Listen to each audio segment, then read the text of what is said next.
Also, police are investigating whether UKIP Euro candidate Carl Benjamin might have committed a crime when he stated he might rape Labour MP Jess Phillips.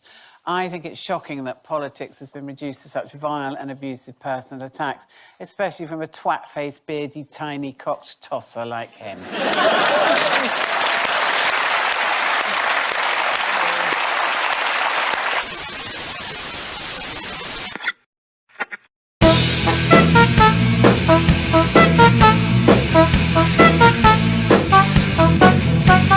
So you may recall that at the height of the recent Carl Benjamin standing for political office hysteria, Labour MP Jess Phillips managed to corral an entire army of feminists into action against him, specifically demanding that he be removed from public life in perpetuity for the perception of positively promoting sexual violence against women. It's been started, which now has 81,000 signatures, calling for a lifetime ban on standing for elected office for those who promote the language of rape or violence like you. I considered the credibility of that claim over a couple of videos alongside the potential implications for public and political discourse in the thankfully still unlikely event that they should actually get their way. My main conclusion was that if Parliament were to legislate to officially unperson anyone found to have made a joke about rape or violence, then it would logically follow that anyone found to have promoted and championed actual violence should also go on the list. People like Jess Phillips, who recently celebrated actual threats of actual violence live on BBC One. Your moment, Jess.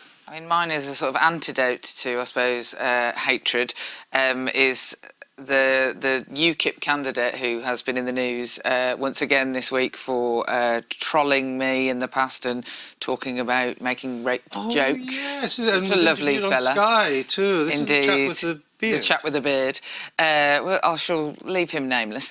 But my moment of the week was that he tried to hold like a meeting in a Beefeater, but protesters meant that he couldn't even muster a meeting in the Beefeater because the Beefeater had to stop his reservation. So, you know, the good British people are standing up against the sort of amoral trolls. So sad. What are you doing in our town? It's not your town, is it? It's not your town either. Public space. But how do you know? Public space. Because you're from fucking Swindon. Well, so what, I'm not allowed to travel? You're not allowed Thanks, man. in this town. I am actually allowed. Oh, who said so? Who's authority? Who put you in charge of the town? No, well, nobody, right? Because I think people like you need to be closed the fuck down. You are literally blaming me for your hatred against what hatred? Anyone that isn't fucking white. What? I'm currently working on a third and final video about the Fawcett Society's rather disturbingly tyrannical demand, which by now has been supported by over 90,000 people, including the CEO of the Joe Cox Foundation, the deputy leader of the Green Party, Stonewall the Girl Guides, and former Conservative Minister for Equality, Nicky Morgan. And in advance of that, I want to share a surprising discovery about one of the two police investigations that were widely reported to be underway while Mr. Benjamin's name was still an option available to voters in the southwestern region of England. The first concerned his local constabulary, Wiltshire Police, who in late April were reported by the Daily Mail, amongst others, to be investigating an entire dossier of supposedly vile comments supposedly made by Benjamin. According to the Daily Mail's political editor, the dossier included sickening statements about child abuse, including evidence supporting his rather sensational claim that Benjamin believes it's okay to have sex with young boys, and all sorts of other reportedly racist and sexist and anti-Semitic and homophobic and disablest comments, which presumably were the same or similar to the comments that around the same time BuzzFeed had cheekily clipped almost completely from context and helpfully compiled into a short video to share on social media. At the time, Benjamin indicated that he was seeking legal advice about the Daily Mail article, whose author also claimed that he had been given his personal phone number by Wiltshire Police. You went to the Wiltshire Police and got my number to talk to me about a 5-year-old stream where I was having a conversation in the abstract with a victim of sexual assault. That's really interesting. About what? Why would they? Okay. And what did I say the age of consent should be in that stream? You don't know? Yes, I did. At 1905 timestamp, I said exactly what I think it is. You are the shittest journalist that has ever existed. You just go at 1905. Go watch that fucking timestamp, you dirty, dirty smear merchant. Holy shit, you should be embarrassed of yourself. What do you think you do? Honestly. What do you think you do? I'm recording this, by the way, so you know. And a few days later, he responded directly to the BuzzFeed video in the form of a gag reel lampooning their less than accurate claims. It is UKIP party policy that until we leave the EU, we will blockade the Strait of Gibraltar. The First Minister of Gibraltar, Fabian Picardo, said that I was promoting criminal activity. Well, Fabian, I suggest that we have a duel to the death. Pistols at dawn if you like, or swords if necessary. Choose your weapon. Which, as you will no doubt remember, included this. There's been an awful lot of talk about whether I would or would not even rape Jess Phillips. I've been in a lot of trouble for my hardline stance of not even raping her. I suppose with enough pressure I might cave. But let's be honest, nobody's got that much beer. Which in turn led to this. You filmed a video while you were in Gibraltar. It was kind of like a stand-up comedy style video. So today on BuzzFeed, Mark DiStefano has been talking about that video in question. And obviously Kate McCann from Sky News has picked up on it. And what would your response be to that? Because they're basically implying that you're not fit to be a candidate. Well, I don't care who they think is fit to be a candidate, and I'm not going to stop telling jokes.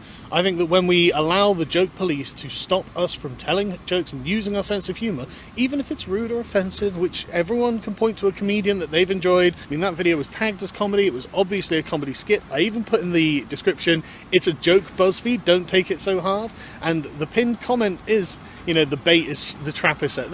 They know what they're doing. They know that they're liars, and we can demonstrate this. And this. It sort of dawned on me that for 4 years, essentially, this man has made a career out of harassing me, and I felt harassed. I felt like, how can somebody say that they would rape me if forced and be a legitimate candidate in an election? And this. We have a serious crisis across the world where progressive politics is taking an absolute battering, and we have to find a way to fill that space and fight back. And if we do it the way that we have always done it, we are going to let them win, because we play by rules all the time that they do not give a toss about. When a man who says that whether he would or wouldn't rape me becomes part of a legitimate debate in our country, where it is now a legitimate debate to say whether that was okay, we have lost the argument. And this. So-called rape jokes are not just insensitive, hurtful and disrespectful, they are damaging. Why do you think you've had kippers and milkshakes thrown over you while campaigning? Because you're radicalising people by lying about me. So there is a link, you say, between language and acts of violence? There is a link between telling lies about someone in the press, and you don't seem to have any duty of care over this at all, and the things that they're trying to do, because they don't know what I stand for. So there is a link between language, between rhetoric and acts of violence? Yes, but you're not telling jokes. Are you telling jokes? It follows then that there is a link between your rape language and potential acts of violence? No, because I was telling a joke. And of course, this. YouTube have taken down your video. West Midlands Police are investigating to see if an offence has taken place. I don't think telling jokes is wrong. I don't think jokes should be criminalised. I'm being investigated over a joke, over a video that was marked comedy. It was an outtake of blooper reels that you're lying about.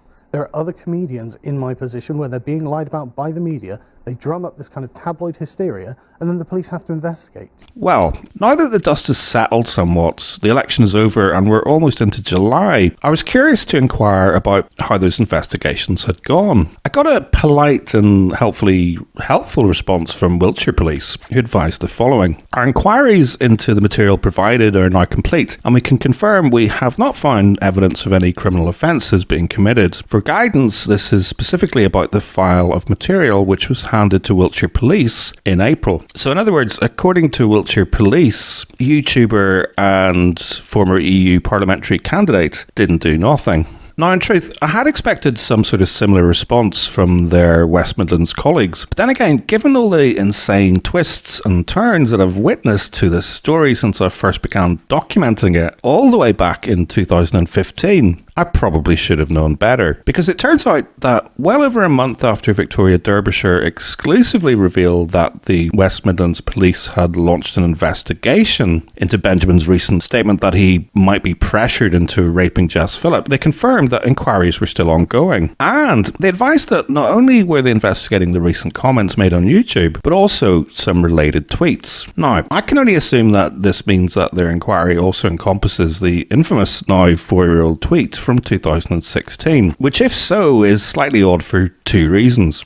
Firstly, because despite widespread media coverage about it in 2016, when almost every single UK national paper and the BBC sensationally and erroneously claimed that it was the first of over 600 rape threats sent to an MP from their region, who herself put her name to a Daily Telegraph article claiming that it was more accurately the first of thousands of rape threats, and who told the BBC that they closely monitor her Twitter traffic. Have you contacted the police?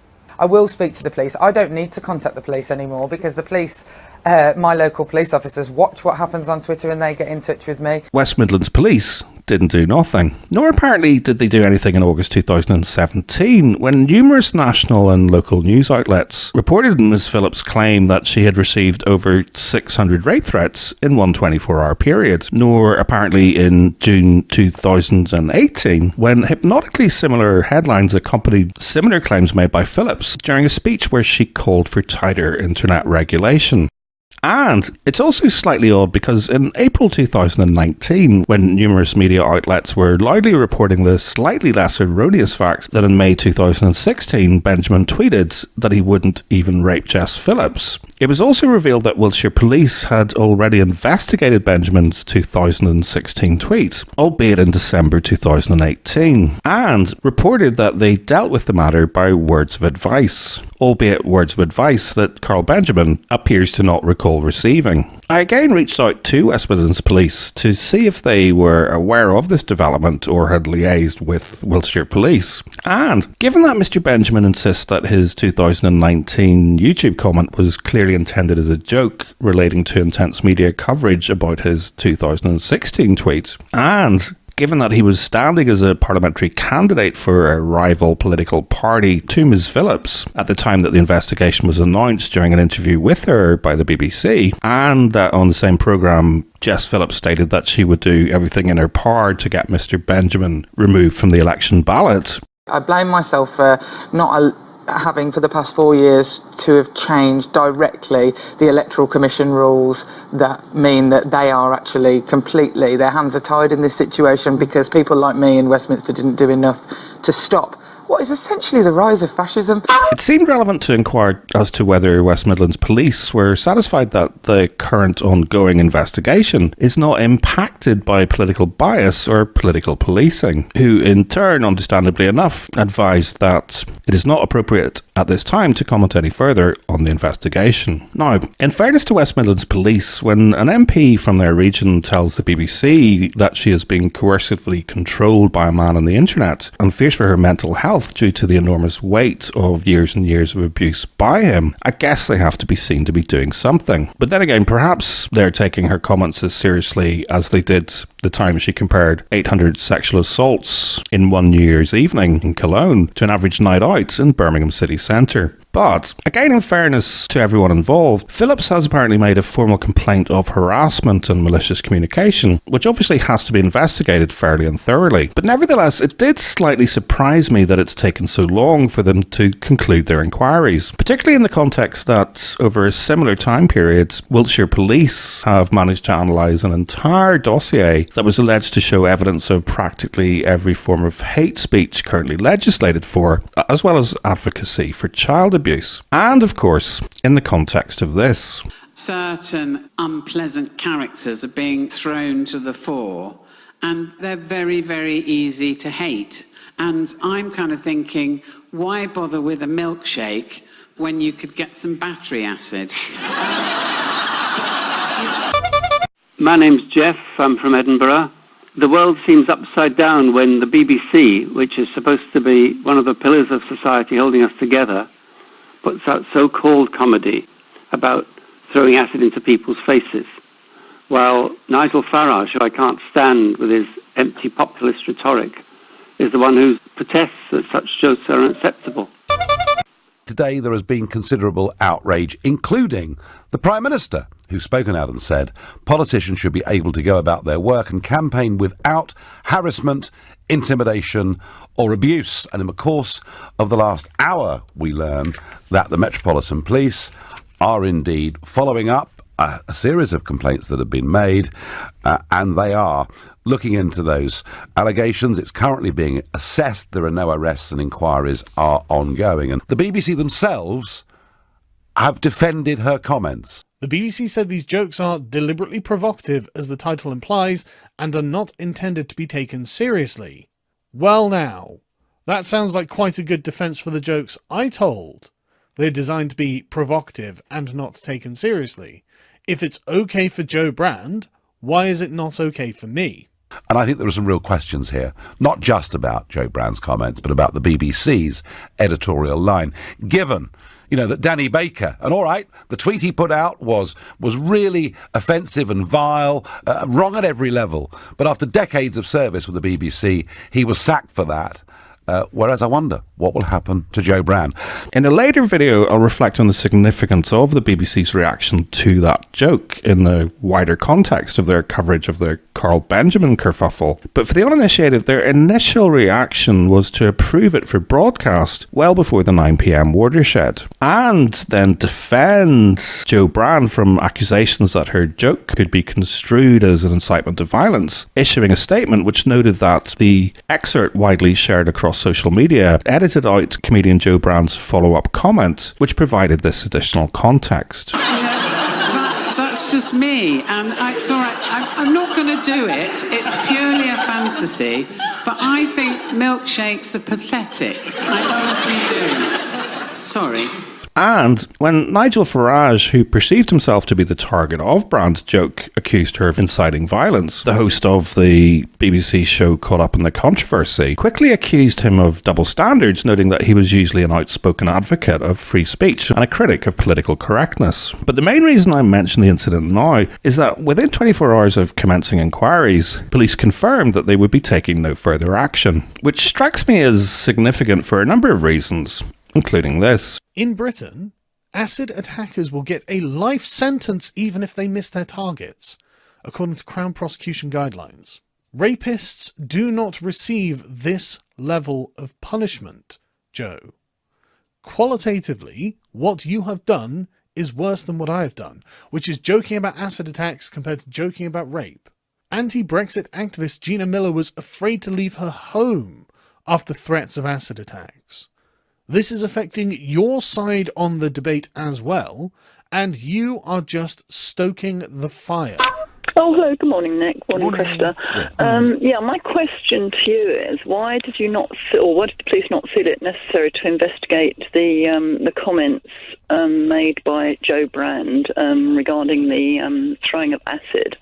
This was a supposed joke on a Radio 4 show, which is the idea, of course, there is a bit of milkshaking going on, and the so-called comic said, why don't we replace it with battery acid? Nigel Farage, who, of course, has been milkshaked, if there is now a verb in that fashion, said that the police should have a look at it. Was he right, Commissioner?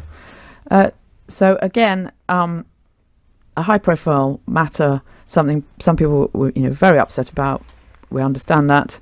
And something that we had a look at. I wouldn't put it any more strongly than that. What does that mean? Does it mean someone takes a phone call? No. We looked at the material. There was material online. Right. And we looked at the material. And on that occasion, it's quite a complicated set of legislation. I think Mr. Farage suggested it might be incitement. It's quite complicated.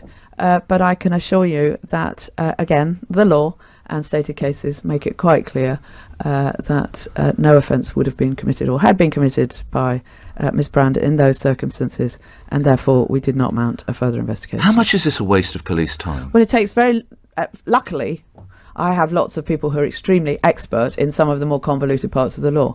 And although my first instinct was, straight away, as somebody who's been around in policing a long time, this may have offended a great number of people, Yes. and more maybe, but is not a crime. That was my instinct. That was one where I turned to one of my experts, and in a matter of minutes they came back and said, no, you're quite right, it's not. It doesn't waste lots of police time. Victoria Karen Mitchell wasn't alone in pointing to double standards exposed by the incident, with Nigel Farage proposing that if someone from his side of the political debate had said anything remotely similar, the police would have come knocking within minutes. And it is certainly curious how quickly the Metropolitan Police came to the conclusion that the Labour-supporting feminist comedian Jo Brand didn't do nothing other than joke about throwing battery acid at politicians at dinner time on the BBC, something with which BBC Newsnight's expert witness entirely agreed.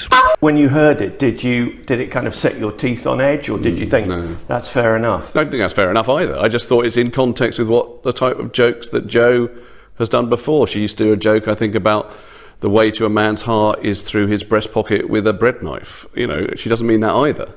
You know, she's not actually going to kill any men with a bread knife. You know, that's a joke. Who also said this. Some have suggested the reaction might have been different had it been somebody on the right making this kind of remark about left-wing politicians. What I did notice a lot of people tried to compare it to was that bloke from UKIP, what's he called, Carl Benjamin, saying the thing about not raping Jess Phillips. Now, that's a horrible thing to say, I think, but I also think if he wants to say that, then that's something you have to accept within the boundaries of free speech. The rape joke is an extreme example, but if you're saying it's okay to basically poke fun at anything, is that a I'm not saying it's okay, you see. I'm not saying it's okay. I hate that joke. I hate Carl Benjamin's joke. I hardly think it's a joke.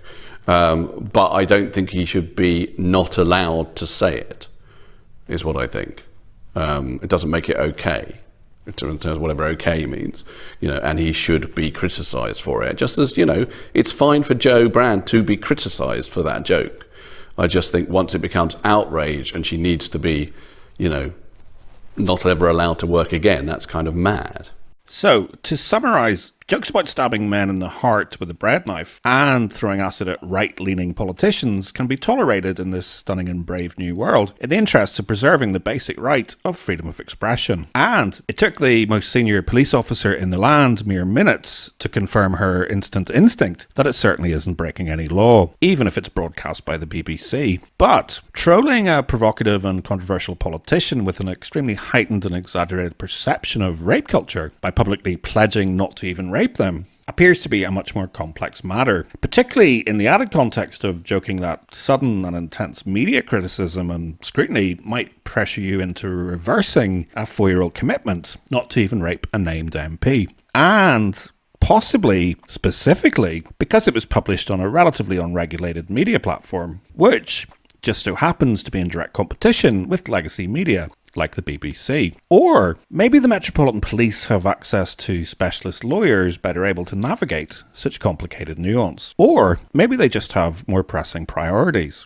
We cannot have children dying on our streets innocently night after night after night. People are frightened, and worse than that, that's why young people then carry knives. They carry a knife to protect themselves, because they do not have confidence that the state will protect them on their way back from school on a Friday or a Saturday night. Or maybe their resources are more stretched. If it feels like neighbourhood policing has vanished, it's not around you. We haven't seen a police while I've been here, and I've been here for a little while now. But then again, this MP just tweeted that he was prepared to pour anything he could get his hands on over people perceived to be like Nigel Farage. And West Midlands Police did recently declare a national knife crime emergency. So make of all that what you will. But maybe, just maybe, Carl Benjamin has a point. And maybe it was worth all the effort of getting off his sofa and onto a soapbox. Do you think that there is possibly enough now that we can say, right, no one should be investigated for jokes? No one. It's not fair to do it. It's destroying the public life in this country. Do you want to now say, okay, I, Jo Brand, may agree with the free speech activists I have been deriding, I have been lied to about in the media? Maybe they have a point. At the end of the day, policing is never an easy job, and juggling the odd hot potato or political football is just one aspect of a relatively thankless task. So with that thought in mind, I want to give the last word to a mother of two from Birmingham, who brought her concerns directly to the doorstep of the current Conservative government minister, who is ultimately responsible for ensuring that policing is fit for purpose in this stunning and brave new world we all share. I grew up under the cloud of gang violence in Birmingham, and when I was a teenager it was really quite bad, and it was dangerous for us when we lived there. And I find myself in the years between working tirelessly to try and improve that, which we had managed to do, and now I receive at home from my children's inner city comprehensive school letters about how to spot if my children are in a gang, and we go straight back to day one. Nothing that the Home Secretary has said allays my fears as a parent of a teenage boy in Birmingham at all. There used to be a police officer based at almost every one of the inner city schools in Birmingham. None of them are there now. Can the Secretary of State answer me? Why is that the case? Yeah.